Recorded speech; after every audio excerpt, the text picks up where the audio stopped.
ببینید ما موضوع که به نتیجه رسیدیم که برای افتتاح گالری بخوایم باهاش شروع بکنیم، خب این جامعیت موضوع به ما کمک میکرد که بتونیم این فضا رو پر کنیم با تعداد زیاد آثار. ولی از اون طرف ما فکر کردیم که خب این شاید کافی نباشه، شاید بهتر باشه از یک چنین ظرفیتی استفاده بکنیم، یک نگاه پژوهشی هم به این مسئله داشته باشیم با روی کردی که نقاشای مختلف از دوره کلاسیک تا هنر معاصر، آرتیستای جوانمون به این حوزه داشتن، بیایم یه تفکیک‌های کلی رو داشته باشیم که بتونیم در نهایت این آثار رو توی هر کدوم از این قسمت‌ها بگنجونیم و اسامی بزرگی رو بتونیم کنار همدیگه قرار بدیم. خب شما توی اکثر بخشایی که دیدین توی این نمایش، توی هر هفته بخش بسیار آرتیستای مهمی کنار همدیگه کاراشون قرار گرفت. شاید در حالت عادی خیلی آدم این آرتیستا رو کنار همدیگه کاراشون رو نبینه، ولی وقتی توی یه موضوع شما من تعریف میکنین، توی یه تفکیک درست با توضیح شما من این کار رو انجام میدین، متوجه میشین که نه، ظرفیت داره که این آرتیست که دوره مدرن کار کرده با این آرتیست معاصر میتونه به راحتی کارشون کنار همدیگه گذاشته بشه و درک بهتری از اون اثر ایجاد بشه. حتی بعضا پیش اومده که توی این نمایش از یه آرتیست توی چند تا بخش کار وجود داره. این دوره هنری اون هنرمند رو نشون میده که چقدر خوب تونسته توی این مسیر این رشد خودش رو، این مسیر حرکتی خودش رو نشون بده. و مثلا یکی از آرتیستایی که این اتفاق افتاده براش سیراک ملکونیانه که توی 3 تا بخش این نمایش کار ازش هست و جالبه که شما 3 تا رو که پیگیری میکنین میبینین که یک سیر هنری رو این هنرمند طی کرده تا به این مجموعه نهایی خودش رسیده، معروف خودش رسیده و این کاملا مشهوده که از تو دل این تحرک و نگاهی که هنرمند به طبیعت داشته در نهایت به یک همچین چیزی رسیده.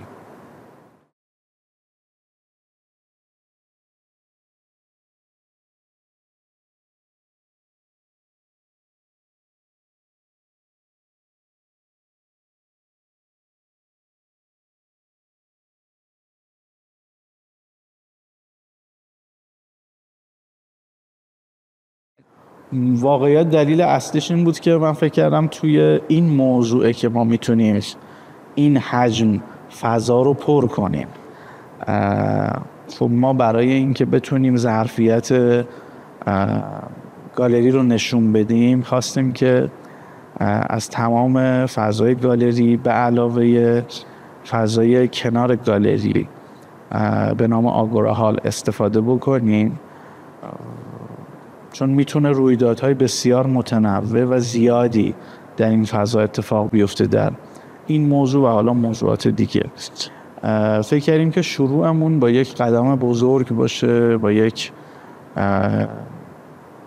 صدای بلند باشه و در عین حال نشون بدیم که ما اگر داریم یک قدم بزرگی برمی‌داریم بدون کمک آدمای دیگه این اتفاق نمیتونه بیفته. خب یکی از نکاتی که این اعتماد به نفس رو به ما داد که ما میتونیم یک نمایشی با چنین ظرفیتی برگزار بکنیم این بود که گالری‌های خیلی زیادی با ما همکاری کردن، مجموعه دارای زیادی با ما همکاری کرد.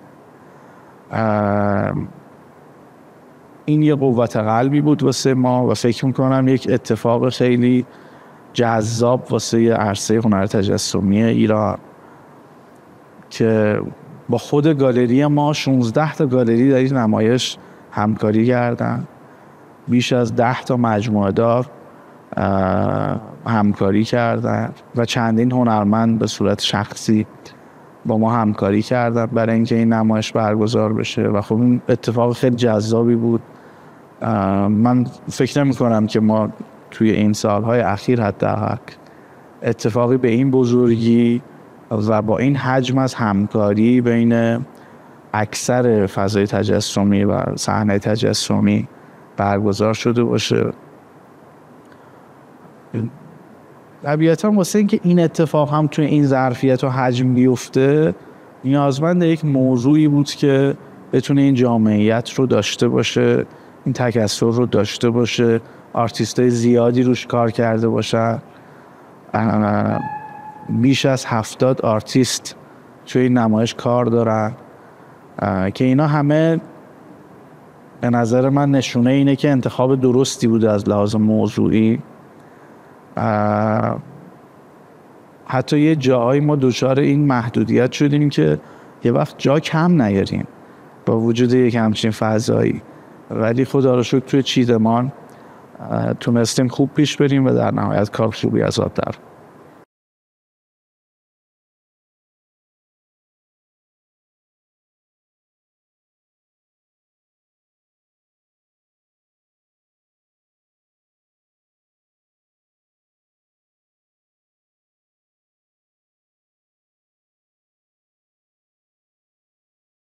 ما مجبور شدیم که یه سری از آثار رو حذف بکنیم. ما یه سری از آثار رو توی نمایشمون نتونستیم نمایش بدیم ولی توی کاتالوگمون آوردیم، چون که مشکل فضا شاید داشتیم برای نمایش خوب اون اثر، ولی قطعا ارزش حضور توی کاتالوگ و کتاب رو دار. ما چون برای این نمایش کتابی هم میخوایم منتشر بکنید که واقعا این اتفاق ماندگار بشه، بمونه و جزو اسناد تاریخی هنر تجسمی واقعا قلمداد بشه.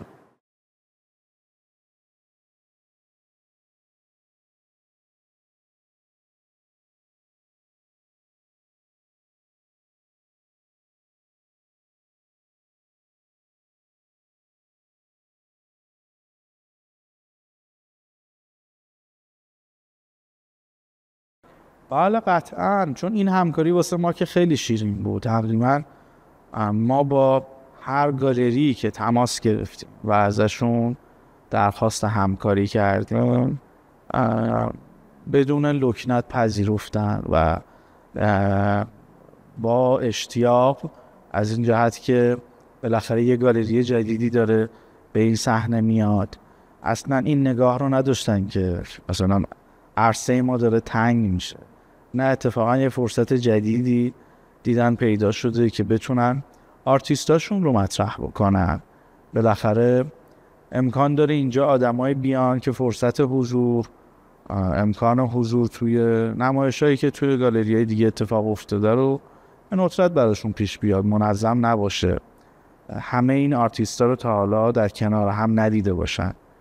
ولی اینجا وقتی اینا رو کنار هم دیگه میبینن و ما هم سعی کردیم که شأن حضور همه اینها حفظ بشه، خب این کمک میکنه به بهتر دیده شدن اون آرتیستا و ما هم تا جایی که بتونیم سعی میکنیم که شأن این همکاری رو حفظ بکنیم و واسهش ارزش قائل باشیم و امیدوارم که این ادامه دار باشه، از این جهت که ما دوست داریم در سال بیش از یک بار نمایشی در این وسعت برگزار بکنیم که همین همنشینی آرتیستا از رده‌های سنی و نسلی مختلف، از سبک‌های مختلف کنار هم دیگه در قالب حالا موضوعاتی که پژوهش شده روش، کار شده روش، فکر شده روش، میتونه که خیلی جذاب باشه، میتونه که ظرفیت این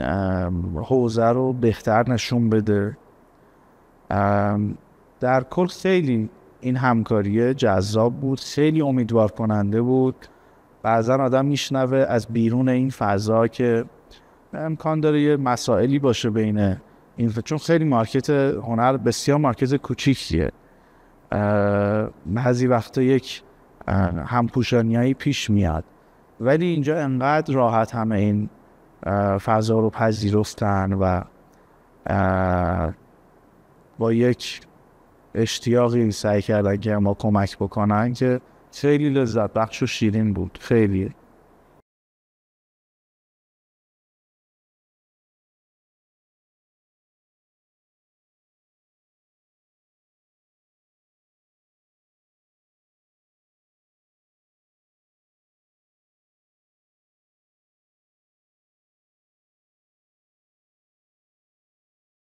خب موضوع به ما اجازه میداد که یکم راحت‌تر و گسترده‌تر به این مسئله نگاه بکنیم. خب تیمی که ما توی گالری، تیم مشاوری که داریم و ازشون کمک گرفتیم برای اینکه این موضوع رو بست بدیم. ما اولین چیزی که به نظرمون رسید برای این نمایشی بود که یک نمایشی با موضوع چشم انداز منظره داشته باشیم، ولی این وقتی توی اون شورا اومد بست پیدا کرد، تبدیل شد به 7 دید متفاوت به موضوع طبیعت. و یه تأکیدی که من داشتم این بود که ما بتونیم تا جایی که میشه توضیح مربوط به آثار رو راحت‌تر، ساده‌تر و با بیان بهتری به مخاطبی که شاید برای اولین بار داره وارد همچین فضایی میشه ارائه بدیم. حتی دغدغه‌ام برای تهیه اون کتاب هم این بود که بتونیم به بهترین شکل جامع بودن این موضوع، اتفاقی که طی این سالها افتاده، تلاشی که اون هنرمندا در دوره‌های خودشون کردن برای اینکه همچین اثر فاخری واقعا برسن، سعی کردم که اینا رو ما ببینیم. واقعا طبیعیه، نمیشه واسه هر نزدیک 100 تا کار اینجا هست، نمیشه واسه تک تکش یک همچین محتوایی رو تولید کرد، ولی برای همون آثاری هم که ما سعی کردیم این محتوا تولید بشه و حالا یه توضیح کلی واسه هر بخش و نمایشگاه، به نظر من اتفاق جذابیه. یه متنی داریم که توی کتاب قرار منتشر بشه راجع به موضوع این نمایشگاه که یک توجه خیلی جالبی هم اتفاقا و یه زاویه دید متفاوتی داره به نسبت حالا استیتمنت و مسائل دیگه که اتفاق افتاده. اونم اینه که هنرمندی این هنرمندا رو از این منظر نشون داده که ما طبیعتمون در ایران یک گوهری در وجودش داره که به راحتی این رو به هر کسی نشون نمیده. هنرمندای ما کسایی بودن که این گوهر رو تونستن نشون بدن و اصلا کارشون اینه. حالا اینجا در موضوع طبیعت که بتونه نسبت خیلی قوی تری با جغرافیا و فرهنگ ما داشته باشه و حالا در موضوعات دیگه که امکان داره حتی موضوع اخلاقی باشه. هنرمنده ما واقعا به اون نقطه رسیدن که به راحتی میتونن این گوهر وجودی اون موضوع رو به زبان خودشون بیان کنن. شما تک تک این آثار رو که میبینین که یک همچین چیزی داخل خودش داره که شما در نهایت ارتباط برقرار میکنه. حالا هر کسی بر اساس روحیات و سلیقه خودش، ولی کسی نیست که وارد این نمایش بشه و از اثری خوشش نیاد، به خاطر اینکه از دل اون هنرمند و با یک همچین موضوعی به نظر من تک تک آثاری که اینجا هستن یک گوهرن و این گوهر از وجود اونا اومده بیرون.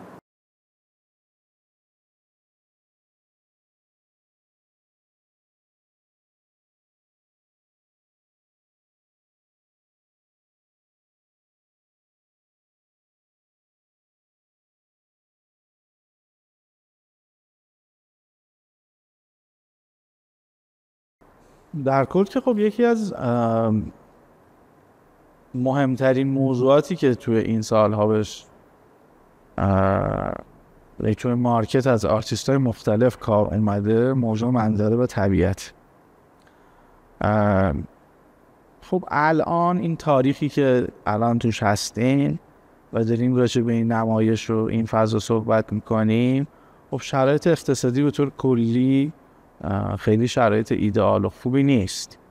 طبیعیه که مارکت هنرم به عنوان بخش از اقتصاد تحت تاثیر قرار میگیره. شاید جزو اولین بازارهایی باشه که تحت تاثیر شرایط اقتصادی قرار بگیره. ولی خب توی این نمایش نکته جالبی که واسه من وجود داشت این بود که آرتیستای جوون فارغ از اینکه چه رنج قیمتی دارن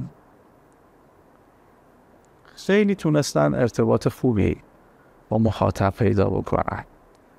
یعنی سلیقه مخاطب هنر من میبینم وقتی میچرخن و توی انتخابایی که میکنن، سوالاتی که میپرسن در مورد آرتیستای جوان خیلی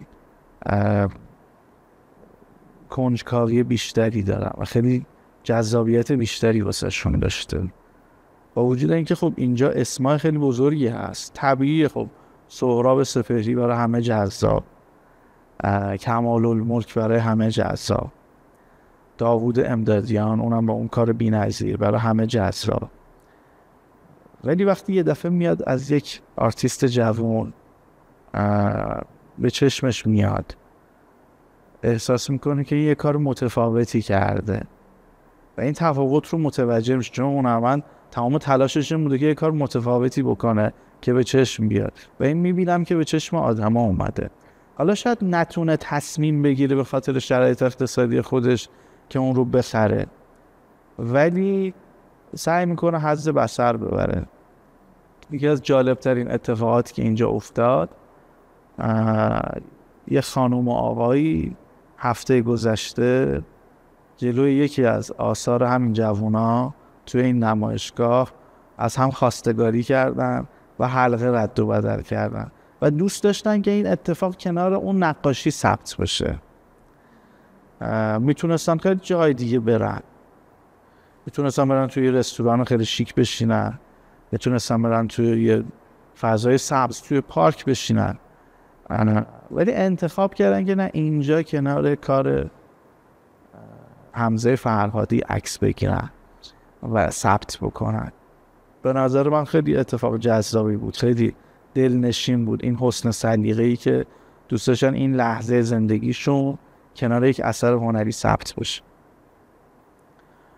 در کل من استقبال از این نمایشگاه رو خیلی خوب دیدم. شاید اگر امکانش بود این نمایش طولانی تر بود، میتونست خیلی آدمای بیشتری رو هم بکشونه، ولی خب بالاخره ما هم یه محدودیتایی داریم. ولی در کل بازخوردی که دیدم خیلی عالی بوده. خیلی از این نمایش تعریف کردن و لذت بردن و همین برای ما کافی بود. ما همه کاری که میخواستیم در افتتاحیه گالریمون بکنیم این بود که همین حس رو آدما تجربه بکنن و بهشون منتقل بشه. خدا رو شکر که سعی کردیم این انرژیشو داشتیم که این کارو به این بزرگی رو بکنیم و خدا رو شکر که آدما خوششون اومد.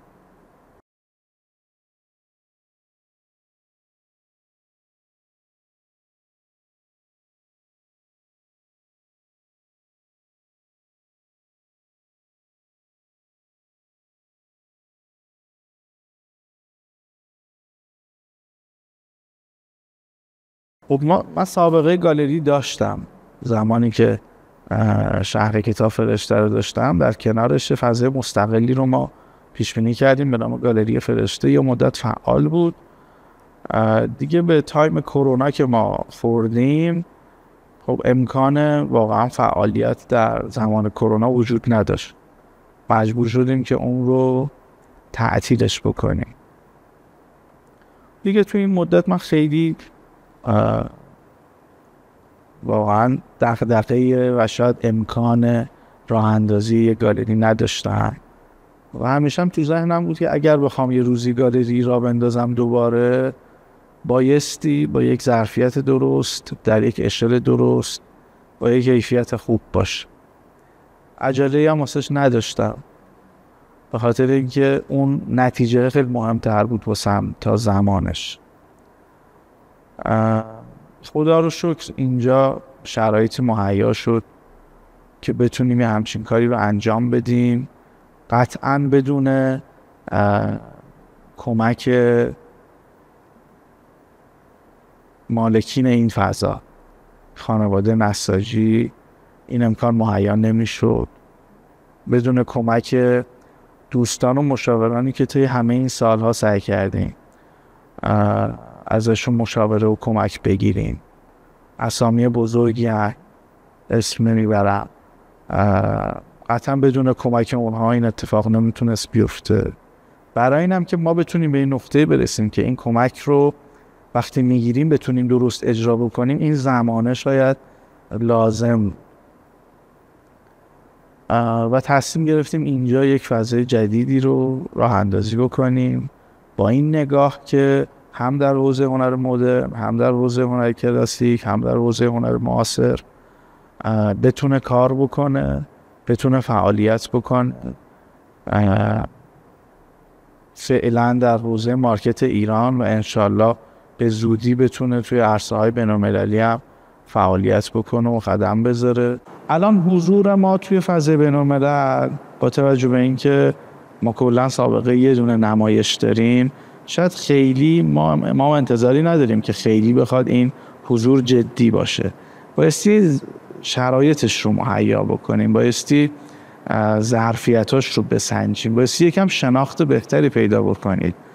من خودم توی هر کدوم از آرتفرا یا حالا عرصه های بین‌المللی که برای یه چنین فضاهایی وجود داشته حضور پیدا کردم، همش با اون مخاطب بوده، هیچ وقت درگیر کار اجراییش و اون داستانهای مربوطه به عملیات اون کار نبودم. ولی طبیعتاً نیازمند اینیم که بتونیم به مارکت بین‌الملل وصل بشیم. ناگزیریم از اینکه این اتفاق بیفته و اگر غیر از این باشه یعنی رفتارمون به شکل کامل حرفه‌ای نبوده. بایستی سعی بکنیم با اون مرحله قدم بذاریم، ولی نه با عجله، با یه طمأنینه، با یه آمادگی و با یک برنامه درستی. ما یواش یواش بایستی سعی بکنیم آرتیستایی که حالا میخوایم برای گالری بگیریم رو باشون تفاهم بکنیم. شروع کردیم، یه چند نفری رو هم موفق شدیم که این کار رو انجام بدیم، ولی خب اولا تعدادشون زیاد نخواهد بود که بتونیم واقعا اون کاری که شایستشون هست رو انجام بدیم. به علاوه این که زمان هم مهمه دیگه، یعنی بشه این زمان رو مدیریت کرد، وگرنه دستمون یه دفعه در میره، در همش فکر میکنیم خب نه الان این هفته این نمایش تموم میشه، ما سریع باید هفته دیگه کاری بکنیم، در صورتی که نه، من خیلی این شکلی نمیبینم. و یه نکته‌ای که به نظر من خیلی اهمیت داره، این یکم تجربه حضور من تو شهر کتاب شاید این خاصیت رو داشته باشه، اینه که ما بتونیم فعالیت جانبی که به این موضوع مرتبط هست رو توی این فضا حتما وارد کنیم و این انتظار رو تو مخاطب ایجاد بکنیم که قرار نیست تو گالری بره فقط تابلو ببینه، قراره یک تجربه فرهنگی درست حالا در حوزه هنر تجسمی داشته باشه. ولی اون تجربه خیلی مهمتره و حالا اینجا یک ظرفیتی داره لحاظ ماهوی که در کنار این تجربه میتونه یک آگاهی بخشی و یک دانشی هم اضافه بشه. این دیگه بستگی به ماها داره، ما چقدر بتونیم این کار رو انجام بدیم، چون ظرفیتش به نظر من وجود داره. شما ببینین این همه کتاب تخصصی در حوزه هنر تجسمی منتشر شده یا در مسیر انتشاره که شاید نیازمند این باشه که توی یک فضاهای این چنینی با یک همنشینی با موضوع خودش، یعنی هم کتاب باشه هم اثر هنری مرتبط با اون کتاب، که وقتی مخاطب به بهانه کتاب داره وارد اون فضا میشه و میشنوه راجع به اون کتاب، بتونه از لحاظ بصری هم این رو متوجه بشه که اصلا اون کتاب داره راجع به چی صحبت میکنه، یکم این تجربه ها رو ملموس‌تر بشه کرد.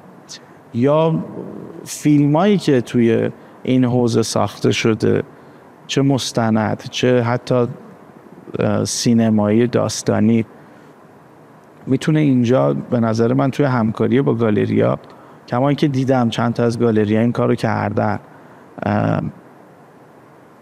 شاید جزء معدود هنرهایی باشه که انقدر مدیوم‌های مختلف بتونه در قالبش تعریف بشه و خب این ظرفیت بایستی توی گالری ایجاد بشه که بشه این کار رو انجام داد. به این معنی نیستش که ما با فکر فروش نیستیم، فروشمون به جای خودش در قالب نمایشگاه، ولی تو همین رویدادها میشه درآمدی کسب کرد و در نهایت مخاطبمون بتونه تجربه کاملتری از این فضا داشته باشه.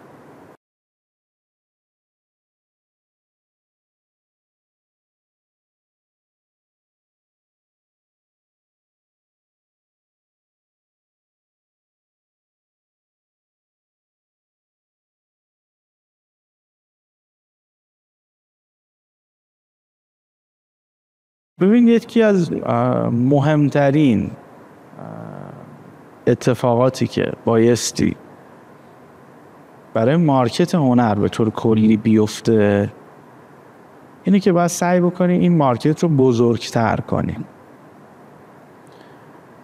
برای اینکه بزرگتر بشه بایستی فکر میکنم با زبان ساده تری راجع به هنر تجسمی صحبت بکنیم. ما خیلی از مخاطبینی که ظرفیت خرید آثار هنری دارن نیازمند اینن که به راحتی تحت تاثیر این موضوع قرار بگیرن، ولی تحت تاثیر درست، یعنی واقعا جذابیت واسهشون پیدا بکنه که این اثر هنری رو میخوان بخرن.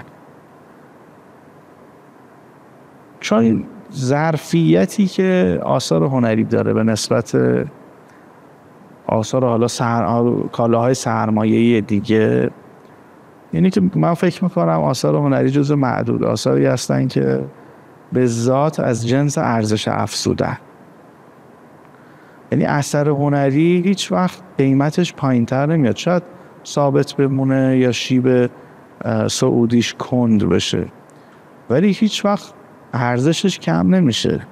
حالا خیلی هم میان محاسبه میکنن، هی نسبت میگیرن بین قیمتی که یه تایمی خریدن به قیمت دلار، هی محاسبه میکنن ببینن خب ارزشش چجوریه. حتی با وجود همه این کارهایی هم که میکنن، فکر میکنم من یه بار اصلا تحقیقش رو توی خود آرتچارت دیدم، یه گزارشی در این مورد که خیلی از آرتیستای ما حتی از قیمت دلار به نسبت افزایش که داشته خیلی از آثار هنری جلوتر بودن. یعنی شاید اگر ما این شکلی بخوایم تقسیم بکنیم که خیلی از آدما برای حفظ سرمایه خودشون در این شرایط اقتصادی بخوان سرمایه مادی و نقدی خودشون رو تبدیل به یک چیز دیگه ای بکنن، چند تا انتخاب دارن. یکیش طلاست، یکیش ارز، یکیش ملک، یکیش ماشینه، چیزایی که همه میدونیم، و جدیدا یکیش اثر هنریه. و اثر هنری جزو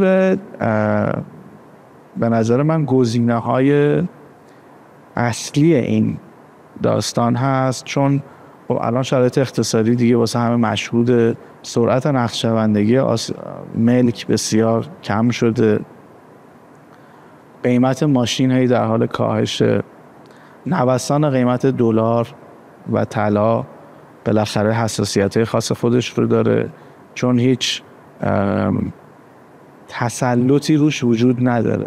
تصمیم گیران نسبت به اون حوزه کسانی هستن که شما اصلا هیچ دسترسی ندارین، فقط اسمشون رو میشنوین و در جاهای مختلف دنیا نشستن ولی اثر هنری نه، اثر هنری یه سیر طبیعی رو باید طی بکنه.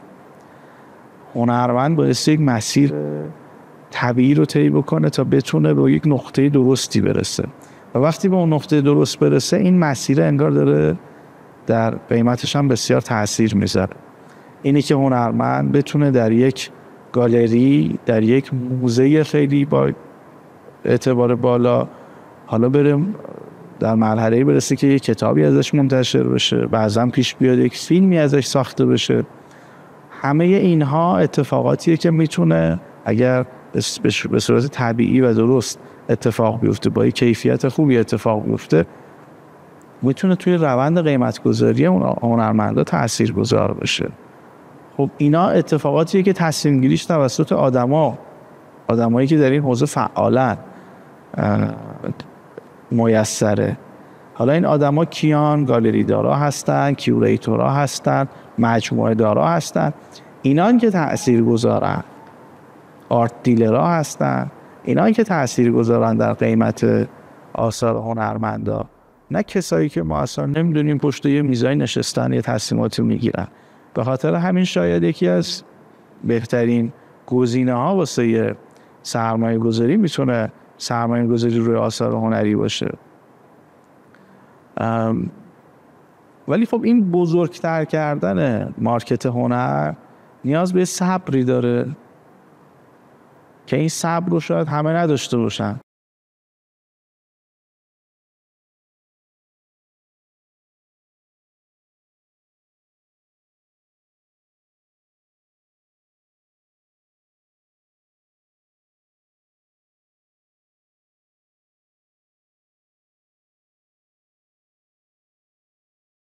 ببینید زیر ساخت که در اصل اتفاقی که در این حوزه میفته توسط هنرمند داره میفته. حالا گالری ها یک امکاناتی رو مهیا میکنن برای معرفی و نمایش بهتر آثار هنرمندا، ولی در اصل اون اتفاقی که هنرمند انجام میده، اون اثری که اون خلق میکنه باعث میشه که در این عرصه یک اتفاق جدی بیفته. گالری دار سهم خودش رو انجام میده، هنرمند سهم خودش رو انجام میده، دولت باید سهم خودش رو انجام بده. اینه که بالاخره این یک حوزه‌ایه که نیاز به حمایت داره. در همه جای دنیا این اتفاق میفته، نه که فقط ایرانی‌ها این انتظار رو داشته باشن. در همه جای دنیا این اتفاق میفته، چون این هنر مخصوصا قائم به فرده بایستی یک حمایت‌هایی ازش بشه، چه در حوزه مسائل مالیاتی، چه در حوزه‌های دیگه. مثلا یکی از اتفاقاتی که من حالا اون موقع سنم خیلی کم بود ولی میشنوم که در اون دوره اتفاق میافتاده که خیلی از آرتیستای ایرانی رو به رزیدانس‌های خارج از کشور میبردن که تجربه، حالا چه جنبه آموزشی داشته چه جنبه زیستی داشته، تجربه دیدن آثار جدید دنیای غرب رو داشته باشن، ارتباط بگیرن، بتونه رو نگاهشون تأثیر بذاره. شما میبینین آرتیستایی که توی این مسیر حرکت کردن و چقدر روی نتیجه آثارشون تأثیر داشته. این کاراییه که خیلی وقتا بخش خصوصی انجام میده، خیلی وقتا دولت ها انجام میدن، ولی در نهایت جنبه حمایتی داره. اینی که ما مجموعه ها و بنگاه هایی داریم که در حوزه های مختلفی، در حوزه مسئولیت اجتماعی خودشون رو موظف به پرداخت هزینه های بالایی میدونن، ولی هیچ وقت حوزه هنر رو از این منظر بهش نگاه نکردن که هنر هم میتونه یک بخشی از حوزه مسئولیت اجتماعی باشه. صرفاً کار خیریه کردن مسئولیت اجتماعی نیست. اینجا داره اثری خلق میشه، اینجا داره به اون سپهر هنر تجسمی ایران داره افزوده میشه. اینجا به نظر من یک جای مهمیه که بخوان این بنگاه ها حضور پیدا بکنن، نقش آفرینی بکنن. ولی خب نیاز به یک شناختی از این فضا داره، نیاز به یک اعتمادی به این فضا داره. این اعتماد خیلی مهمه که این اتفاقا جاییه که گالری‌ها خیلی درش نقش دارن، چون گالری‌ها باید سعی بکنن اعتماد رو ایجاد بکنن. همه اعتماد برای مخاطب این آثار. هنرمند کارش رو کرده، اثرش رو خرج کرد، از اینجا به بعدش وظیفه گالریه که این رو بتونه درست معرفی بکنه، شأن همه رو بتونه حفظ بکنه در جایگاه خودشون مجموعه دار، خریدار جدید، مخاطب عام بتونه ارتباط برقرار بکنه با اون نمایشگاه و حالا که میخواد اقدام بکنه به خرید یک اثر بتونه اعتمادی ایجاد بکنه واسه اون که این حرکت رو تکرار کنه اون فرد. تکرار این مسئله میشه مجموعه داری. مجموعه داری از کجا میاد؟ از یک نگاه جامع به حوزه تجسمی و سلیقه شخصی که مثلا من امکان داره مجموعه خاصی رو دوست داشته باشم، یا از آرتیست خاصی، یا از موضوع خاصی، یا از دوره خاصی، یا سبک خاصی، و سعی بکنم آثارش رو جمع بکنم و مجموعه دار اون موضوع خاص بشن. اون موقع مجموعه من یک ارزش افزوده‌ای داره برای خودم که خیلی وقتا حضور یک اثر هنری در اون مجموعه برای اون اثرم واجد ارزش میشه. خیلی وقتا شما میشنوین دیگه میگم مثلا کار فلان هنرمند در گنجینه موزه کجاست، اون یه ارزشی داره. کار فلان هنرمند و مثلا فلان مجموعه دار معروف امریکایی داره. خب این اهمیت داره واقعا. چرا؟ چون اون مجموعه با یک نگاه درستی ایجاد شده. ولی برای اینکه مجموعه دارای ما به این مسیر سوق پیدا بکنن، فقط از جنبه سرمایه گذاری به موضوع نگاه نکنن، این نیاز به یک انگیزه، نیاز به آگاهی بخشی و نیاز به اون اعتماد داره.